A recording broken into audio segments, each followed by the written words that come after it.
Welcome, friends. This session is about knowing the reason of our fear and the dreams, desires, and passion. So, what's my fears and my passion? What is it that troubles me? What is it that uh, fills me in with the energy? And how do I connect with these emotions that arise in me? What happens is tend to see life in terms of good and bad. Any event in life that happens, we try to evaluate. That is the nature of the mind.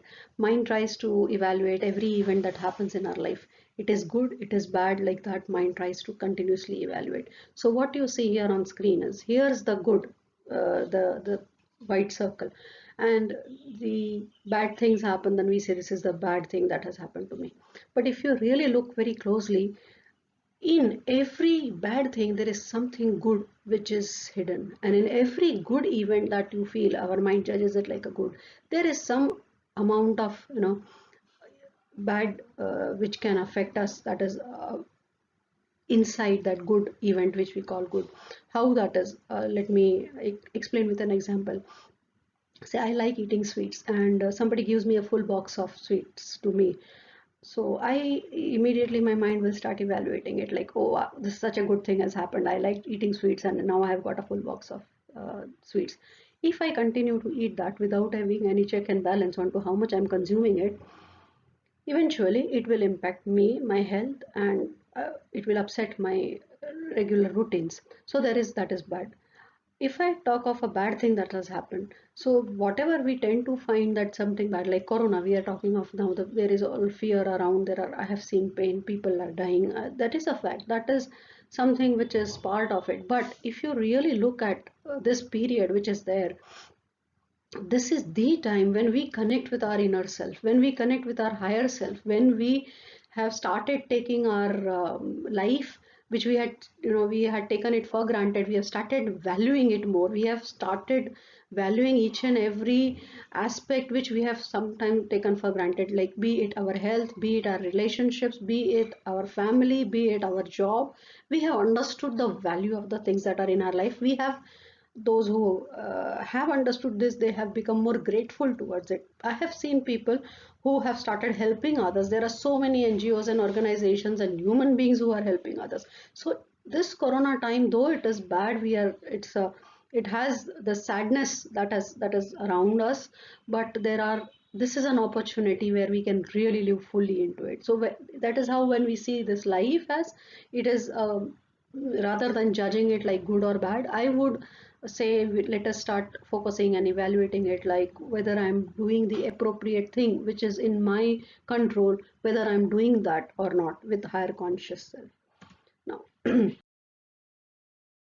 as the session is about my fears and my passion or dreams and desires, what is it that triggers these fears? If I have to say, a thought comes into our mind, a thought comes, and we start evaluating again into uh, good or bad, or whether I want it or I don't want it, this should happen to me or this should not happen to me. We start, our mind starts kind of evaluating or judging, and then the desire rises. And if that, we feel helpless, if we are not comfortable, if we are feeling that we may not have control over things around for whatever we desire, then the fear, it converts into fear. Like, okay, fear of illness, fear of death. Fear of illness is because up till now we were thinking that okay, we are safe, and whatever actions we do, it will, we will be able to take care of our health.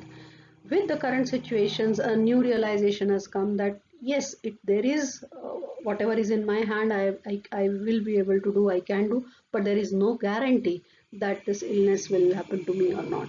There is no guarantee. I don't know about my immunity. Actually, we don't know. There are tests we do, but we still don't know what our body is capable of doing. Whether my loved ones will remain safe or not in future, that is another fear that is coming up. Whether my work will get appreciated, rewarded, my job will stay or not. These are the current states where we are seeing this fear around. If we look at even the most people, most of the people currently today are facing these fears. They have some or the other thought comes and the emotions get generated, and we start evaluating how we are going to do. I know there are people who have understood this aspect and they have brought in very positive changes in their life. They have into day-to-day life. They have become more routine oriented. They have started taking care of their health. They have started yoga, pranayam, they eating healthy, conscious. They have become conscious of what they consume. So in a way, they whatever is in their control, they are doing it without being fearful. But also, I have also seen people who have not been that fortunate to, maybe they have lost someone and they have lost their jobs, livelihood. There are people who are in extremely bad, so as to say, extremely difficult situation externally, but I have seen them very peaceful, extremely. They, those who can remain peaceful, they are able to take the action that is required to face the external environment. There are people who I have seen and I have met, those who are even blissful, happy, healthy in current situation today, where we fail to bring the best out of us in these times that are around. When we focus on the blissful life, peaceful life, healthy and happy life, we tend to put in our focus and our efforts into the direction of our dreams, desires, rather than getting caught into the fears. How does this all work? How does it happen? So let's understand, let's connect with ourselves. We have learned that, we have heard, let's connect with inner being, connect with ourselves. But what does it actually means? And whenever we do these actions, okay, whenever we take any action, some do meditation, jap, pranayam, some do any action that we do. If we look at, people have started reading Gita, people have become uh, more spiritual, they've started connecting with whatever prayers that they do. And sometimes we just say, okay, mere naseeb mein tha, what can I do, it is my fate. But if you really read Gita, if you really understand Gita, if you listen to it, what Krishna has said in Gita, in the meaning of karma, is that it's a word which originates from kru. Kru means work, doing work and action. It is not fate, what we popularly say, karma. In Gita, the word karma is used to denote all the human activities, any actions that we take, be it mental, emotion, be it at a physical level, be it at a mental level of means our thoughts, or be it by our words that we interact with others.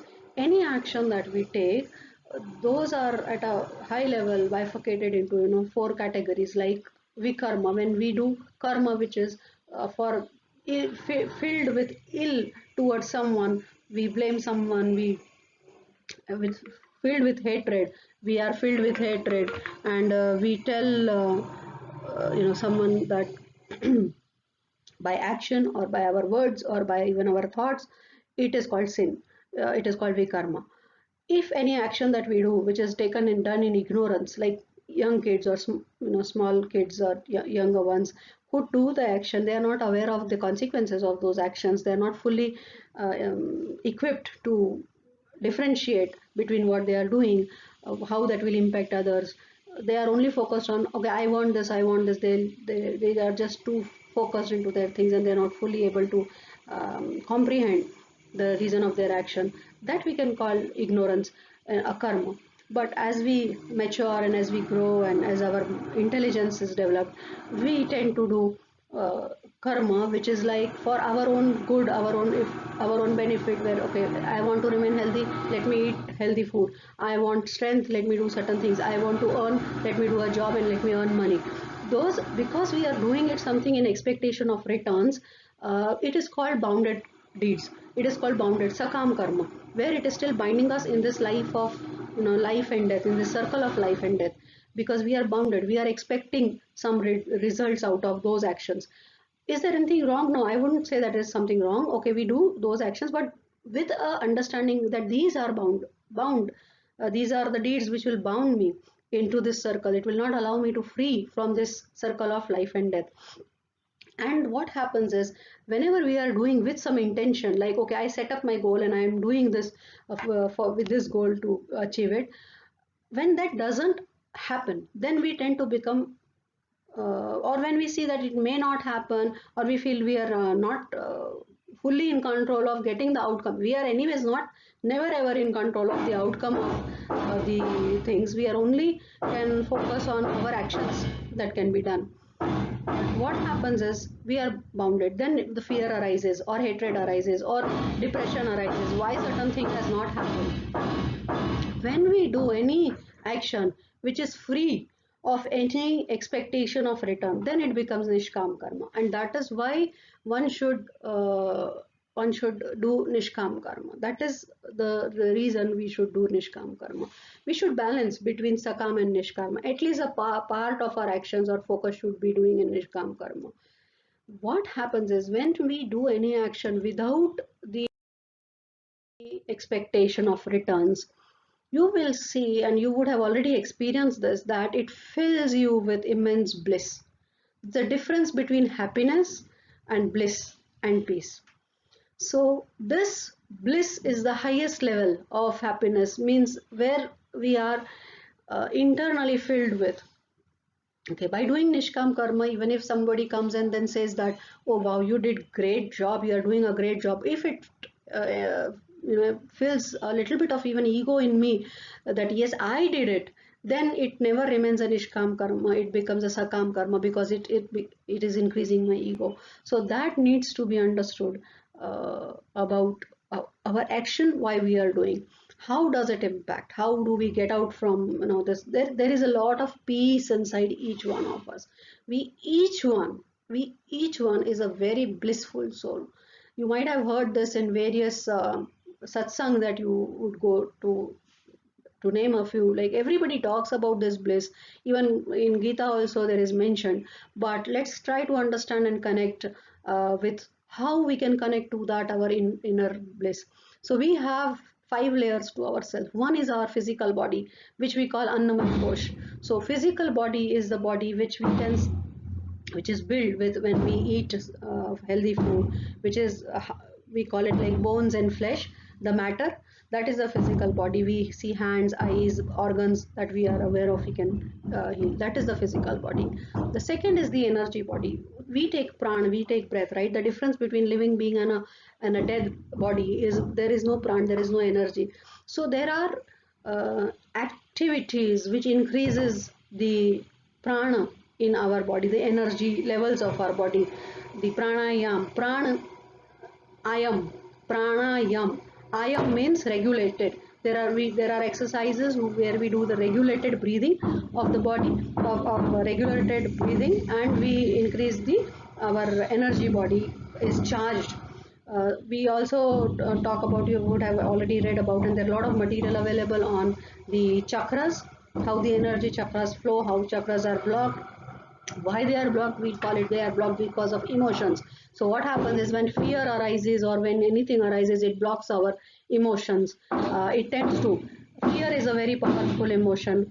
Even anger is a very powerful emotion, love is equally powerful emotion. So these are emotions which fill our our existence, our body.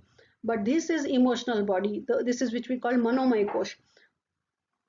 Everything, even if our physical body is strong and well and good, our prana is good, but if we are emotionally unstable, we will not be able to enjoy the life, we will not be able to enjoy our life.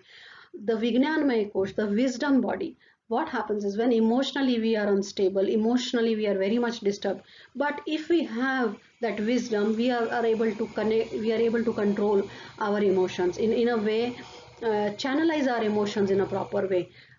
But when we talk of the wisdom, when we talk of the Vijnanmaya Kosh, see, we have information, we have data. From data, information is there. From information, a little bit of knowledge is gathered. From knowledge, above knowledge, there is more something called wisdom.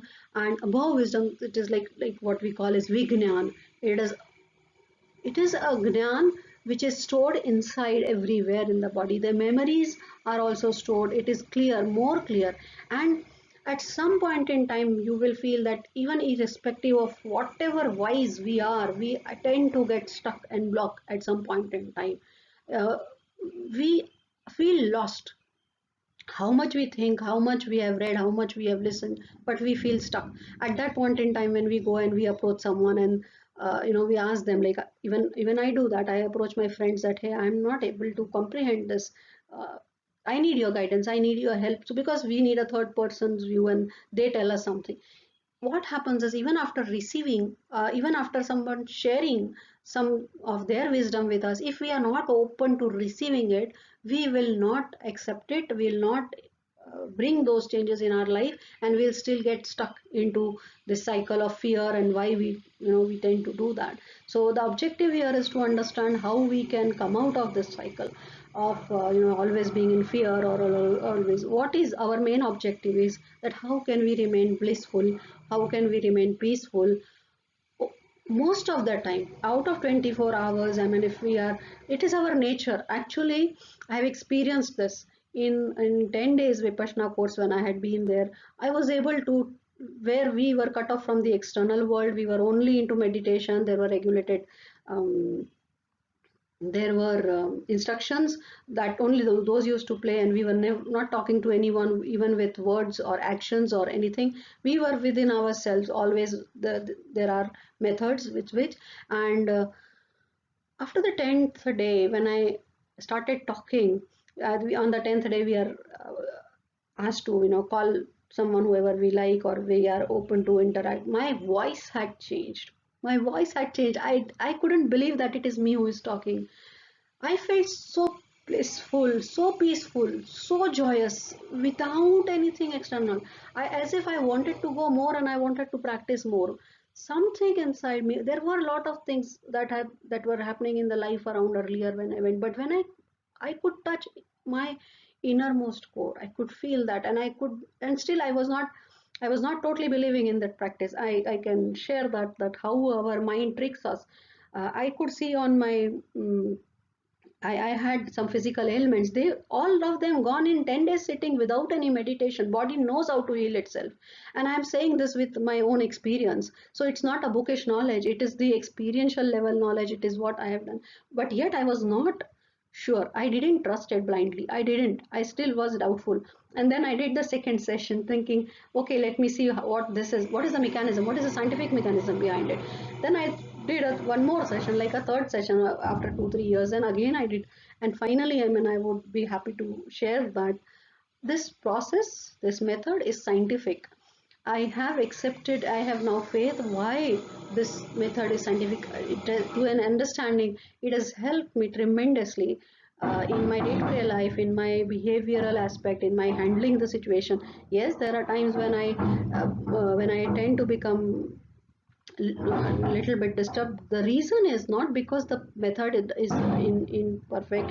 The reason is because I don't practice.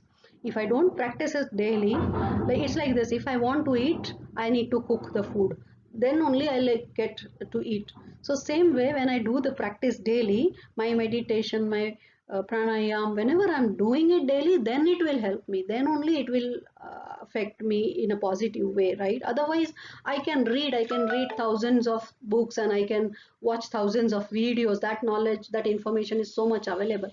Without practice, without day to day regular practice, we won't be able to get the benefit of this. So this is something that I understood about these 5 koshas,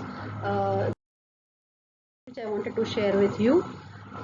When we interact with the outer world, we interact these 3 layers, like our Annamaya Kosh, Pranamaya Kosh, Manomaya Kosh, mental, motion, and to an extent our Vijnanamaya Kosh, we do interact with. And for this outer world, we have Yama, Niyam, Asana, Pranayam, Kriya, breathing exercises, yogic diet. These are the ones that are for our these outer layers. What we call is Vijnanamay and Annamay, which is the intellectual body and the blissful body. They are our innermost world. They are our inner core. When we say connect to your inner core, means you connect to your intellectual, not the wisdom, not the normal knowledge and wisdom by reading something. It is an experiential knowledge which we call intellect, which is the intellectual. body, because it is in our experience. It is, we have experienced this. Like if somebody has not even eaten a sweet, and if I explain about a sweet, he or she will not be able to really understand what sweetness I'm talking about. He may hear the word sweet, but he will never be able to experience that unless he actually tastes it. So that's the experiential intellectual thing. And when you do it, you are able to, and again, now these are still the senses. Till our manomaya, until vijnanmaya, we are still bounded by the senses there. But there is a way to go beyond our this five elements and the five body. That is where we see the inner bliss, peace, everything. And that is where your dharan, dhyan and samadhi, that comes into picture. When you are in the samadhi, and dhyan increases your intellectual things, and samadhi is the place when you are in the blissful most state. So today, ask yourself, what am I doing today? What action am I doing today? We each one, many of us are doing multiple things. So I hope with this information now you will be able to understand what we are doing, why we are doing, why it is required to do, and why it is required to do daily.